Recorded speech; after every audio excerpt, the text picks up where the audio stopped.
Final Fantasy XIV 7.2 is the best story this game has had since 6.0. I am thoroughly impressed and blown away by how quickly this game pivoted away from writing trends and utilization of characters that plagued 7.0 and 7.1, both in a way that I felt was detrimental to the overall experience. 7.2 has little, if any, of that, and is an excellent return to form when it comes to constructing characters, building motivations, raising stakes, and simply telling a story. I have little, if anything, to actually complain about here. This is what I wanted this game to be. This is the pivot I needed to see. This reinvigorates confidence in the direction of not only the story, but the game. I'm sure, beyond a shadow of a doubt, there will still be people who try and be overly pessimistic and negative in regards to this game based on the lackluster and poor delivery of 7.0 and 7.1. And while there are still things to complain about, hello Occult Crescent not being till May, this patch reignited a love for this game that felt like it was starting to dwindle. Final Fantasy XIV got its swagger back. Hello everybody, I am Jmulls of Jmulls Gaming, and I've beaten normal mode Arcadian and the story, as well as the main story quests for 7.2 of Final Fantasy XIV Dawntrail. And I love both, so I'm gonna split this up into two parts. Today's video is gonna be about the main story quests, the MSQ. Tomorrow's video will be about the Arcadian. This is the patch I wanted to see for Final Fantasy XIV. This is what I wanted. This is what I needed. Let's talk about it. Let's talk about spoilers. Let's get into it. Okay, off rip, characterization is head and shoulders above what it was in 7.0 and 7.1. 7.1, I felt they were starting to pivot in the right direction, but it was still mired and held back by some weird pacing issues, namely that whole Kona section with the train I could not have cared less about. None of that exists in 7.2. It is solely focused on what is going on with Sphene and Solution 9. Continuing from 7.1, Wuklamat is handled way better because she's not the main character at all. Like, you kind of forget she's there. She doesn't really say that much. And the focus is on not only you, but Sphene. You know, the real Sphene that came back at the end of 7.1 that Y'shtola got. Yeah, that is the real Sphene from way back in the day, unless they want a crazy twist in 7.3 or something. And she's a lovable character, building off what we learned from the endless Sphene in 7.0, but just taking it in a fresh and good direction. She no longer really feels as if she's like retreading the story from Endwalker, but it's like taking the good elements of Sphene's character from 7.0 and hyper-focusing in on them. And that's a really good microcosm for this patch. It focuses in on the good stuff and just largely ignores the bad. The dialogue is far better here. Like, immensely better. The actual emotional storytelling going on with 7.2 is leagues above 7.0 and 0.1 and harkens back to the Highland Zodiac arc. In my opinion, yeah, it is that good. And like, it's kind of jarring, right? Like, genuinely, it is kind of jarring for a little bit here, just how quickly they have pivoted direction overall, in terms of tone, in terms of how they utilize characters, the dialogue, the cinematography, the logic utilized in the actual story. Coming from 7.0 and 7.1, which felt overly tropey in a bad way, had parts that felt good, but a large portion of it just felt like a slog. That's not here in 7.2. The slow parts are used for characterization, mainly for Sphene, who kind of becomes the Warrior of Light's pal, and essentially, like, we are used as a soundboard for her to get a deeper look at the character. Remember that one scene during the invasion arc of 7.0 where the Warrior of Light, Wuklamat, and everyone just stood by as Zeralja killed Galuljaja? And we were all just wondering, hey, yeah, sure, On is cool and all, they're threatening to kill the entire city. We should probably intervene here, not just stand around watching it like it's a movie. Again, little things that matter. 7.2, there's a scene where Simulant, which is like the name they use for the fake Sphene, that was also introduced at the end of 7.1 and is another major character and player in 7.2, Simulant, and the new big bad for this story arc, Calyx, who's like the founder of Preservation. We'll get into him because he's great. They just shine like off the Warrior of Light immediately with a giant bolt of lightning, just to test like, okay, can we actually deal with him right now? And it allows the rest of the scene to work because the Warrior of Light is essentially incapacitated because they're recovering from being blasted with like an insane amount of lightning that even like causes a blackout for a few blocks in Solution 9. It's like little things like that show the care and attention to detail that the older versions of Final Fantasy XIV had in spades, but like the story with 7.0 and 7.1 kind of felt was lacking. And like this story gets dark, dude. The entire dungeon, or at least like the beginning parts of it, gets recontextualized later on when you realize they're just turning people into dust, and then all of a sudden you realize why the beginning of the dungeon you had done like an hour or so ago is filled with like sand/dust. Yeah, it's just a bunch of evaporated people that go turn into Nesquik powder. It's so dang cool. The trial is legit great, and the story surrounding it is also great. Beatrix, called Zelania here pretty much, but she's essentially like the reference to FF9's Beatrix, was a second in command to Otis back in the day, and we fight this robotic, endless-esque version of her. And again, good use of internal logic in the story here. Sphene's not a fighter, they're building up to her getting her magic back later on in like a future patch or something, we'll get to that. But like, since she can't fight here, she's like, okay, I'll raid lead you. So throughout the actual trial, she's like in your ear like, dude, look out for this mechanic, I remember this technique, it does this, you're gonna want to like move out of the way. Little stuff like that goes a long way. It shows characters paying attention. It shows that there are elements to the story that keep on spinning. Things don't just halt when you need to have a fight. Characters are doing stuff. Things are moving. Wheels are spinning. It's just good storytelling. And the visual storytelling with Sphene, after that point, like after the trial fight, when we're leaving that environment and she's in like the darkened, ruined like throne room of Alexandria, and she just looks at like the busted up body of the endless version of Zelania and is like, dang, why'd it have to come to this?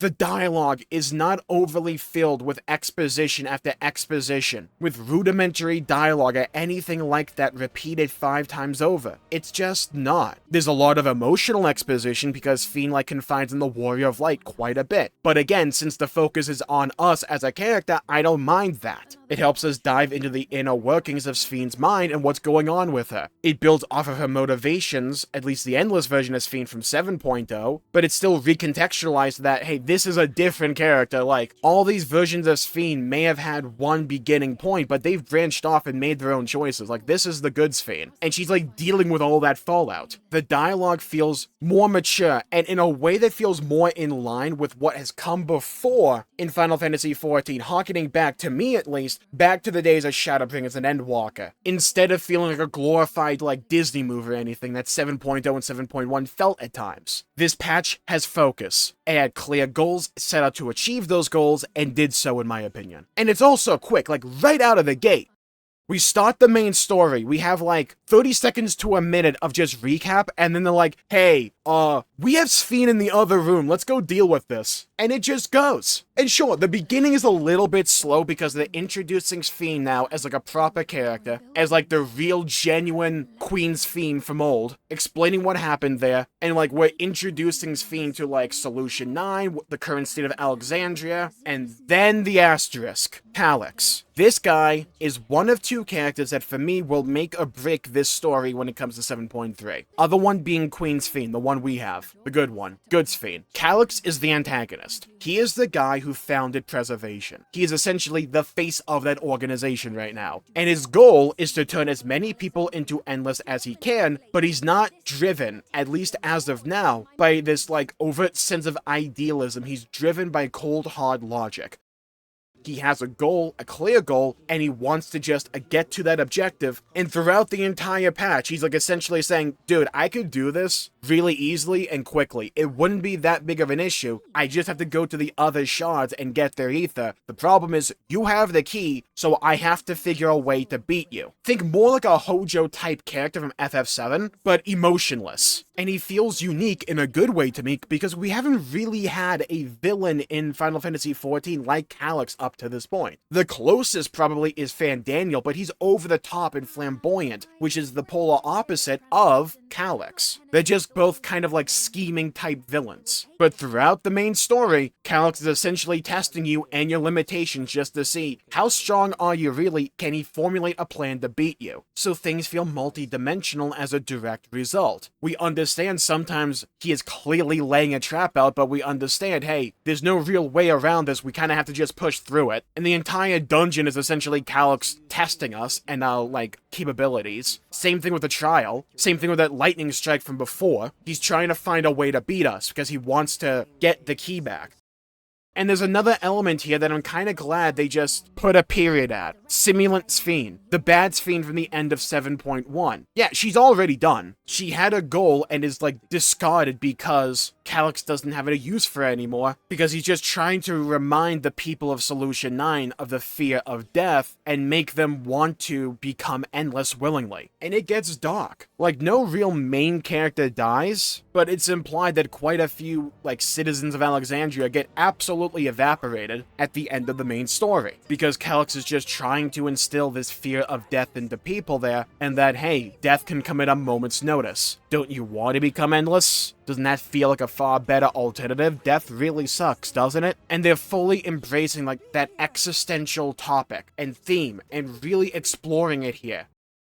And there was no side arc where we went to, like, Terral to deal with cow poop or anything like that, or build a train for no reason. There was no point in this story that just felt like a complete departure or a filler arc. It was focused and was constant from beginning to end, and it left off in such a way where I really want to see what 7.3 has to offer, because they can do a lot with a single patch, as was just shown in 7.2 with this story. We know how much they can just add to a character in a single patch. Remember back to 5.3 with Elidipus. I want similar treatment for Calyx when it comes to 7.3, because my current understanding is that this story is supposed to wrap up with 7.3, and then we transition with 0.4 and 0.5 leading into the next expansion, like how the other expansions besides Endwalker handled their patches. I think they are really onto something here though, with Sphene as a character.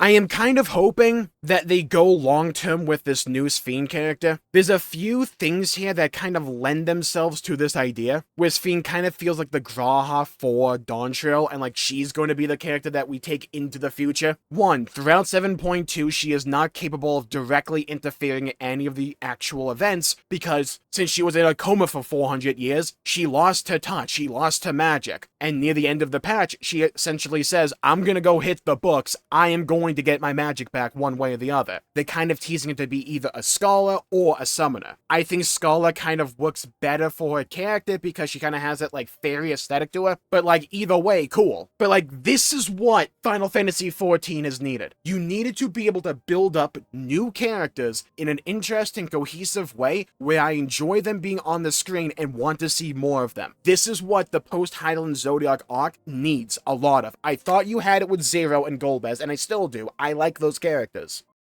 But I think the play they're trying to go for here is that they want to build up a party of characters for the Warrior of Light that like represent different shards or reflections. So we have Zero and Golbez for the 13th, we have Rhine and Gaia for the 1st, and now for the 9th, we're going to have Sphene. She feels like they're going to take this character long term, and I'm glad that it's seemingly the direction they're going because they made her such a good dang character here in 7.2. She feels unique. She doesn't just feel like she's retreading on the story of, say, like Endwalker or something. She feels distinct, and she is becoming one of my favorite characters. She is a character that largely feels helpless throughout 7.2, but wants to do something about that. And it's like, I really, really hope they don't just build her up to, like, die or leave, or just be relegated to, like, Amiric or Lee status at the end of 7.3. I think they're going to do that with Wuklamat and Kona. I am really hoping that Sphene is like a long-term character to help represent this new arc Final Fantasy XIV. Because like how I've always talked about how Wuklamat represents a lot of the writing issues that 7.0 had in particular, I think Sphene represents a lot of the course correction and the good writing in 7.2. Great use of facial expressions, great dialogue, great VO, she's fun to have around, she's interesting, has good motivation, motivations, feels unique, and is a new character. We can't just be relying on the scions, and they didn't really do that with 7.2. Like, the vast majority of the focus in this patch is on Sphene, Calyx, Simulant Sphene, and the Warrior of Light. Like, those 4 characters are largely the main, like, crop of characters in 7.2. There's a bunch of others, right? There's still some scions. I quite like Shale, by the way. But, like, this is good. This is really good in my opinion. They need to continue this direction. I want to see this level of quality in 7.3, 0.4, 0.5. If they keep this up, we're good. And the funny thing is, the Arcadian story was also really dang good, and the Arcadian was also really dang good, and I'll get into that in tomorrow's video. But it gives me a ton of optimism, and makes me really look forward to Cosmic Exploration and the Occult Crescent. This is what I was talking about when we went over the website right before 7.2 came out, and we looked at the descriptions on the website. I'm like, hey, the tone feels different here. This feels better. This sounds more interesting. This sounds more focused. This sounds better. When we watched the trailer, like, a pivot seems to have taken place, and it panned out to be right. And I'm glad it did. Like I said near the top of the video, it's genuinely kind of jarring how good this story is when it comes right off the back and, like, actively builds upon 7.0 and 7.1. Like, near the end of 7.2, they even, like, recontextualize a scene from the end of 7.0 and make it kind of heartwarming for me. When, like, Wu Clement wanted Sphene to, like, ask her for her help, and she just never did, the Endless version of Sphene, and this version of Sphene, Queen Sphene, our Sphene, Goat Sphene, is like, look, I know I'm helpless right now, I want to fix that, but I need you guys' help. And, like, Wook had an actual, genuine good moment here, where she's like, oh my god, this is what I wanted you to have said back in 7.0, I'm all on board. Yeah, we'll help you, Sphene. I'm interested, I'm excited, I'm looking forward to the future, and I couldn't be happier. Thank you all for tuning in, my pleasure making the video. If you enjoyed it, please leave a like and subscribe, it'd really help the channel out and help support future content, and I greatly appreciate it. Stay safe, have a great day, leave a comment down below with your thoughts, your opinions on 7.2. Was your favorite moment, was your least favorite moment, what you like, what do you think they can still improve on? I'd love to hear your thoughts, hear your opinions, and hear your perspectives. Stay safe, have a great day, and I'll see you all next time. Leave a like and subscribe. Bye bye everybody, until we meet again!